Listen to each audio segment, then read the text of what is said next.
Hello hi good morning to all of you. So आज मी माझं मॉर्निंग रुटीन शेअर करत आहे. मॉर्निंग रुटीन कसं शेअर करावं काही समजत नाही, कारण की मला सकाळी इतकी घाई होते की माझी जॉब असल्यामुळे मला रोज सकाळी 9:30ला घरून निघावं लागतं बस पकडण्यासाठी, कारण रोज मी अपडाऊन करते. तर आता मी पोळ्यांसाठी कणिक भिजवत आहे आणि ईशानची सकाळी स्कूल असल्यामुळे त्याला 8 वाजता त्याची स्कूल असते. आता हिवाळा आहे म्हणून त्याची 8 वाजता स्कूल असते, नाहीतर त्याची तर 7 वाजताच असते.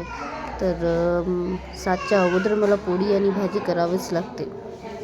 सकाळी उठून सगळं आवरून स्वयंपाक करा आणि मग त्याच्यानंतर मग माझ्यासाठी स्वतःसाठी वेळ काढा. स्वतः 9:30पर्यंत तयार होऊन पूजा वगैरे करून निघावं लागते आणि बस पकडावी लागते, कारण की अपडाऊन करत असल्यामुळे बस वेळेवर भेटत नाही.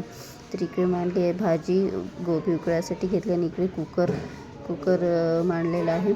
निशान जात आहे आता सकाळी, तो शाळेत जात आहे, बाय करत आहे तो मला, आणि बघा लपून छपून आणखी पुन्हा बाय करत आहे.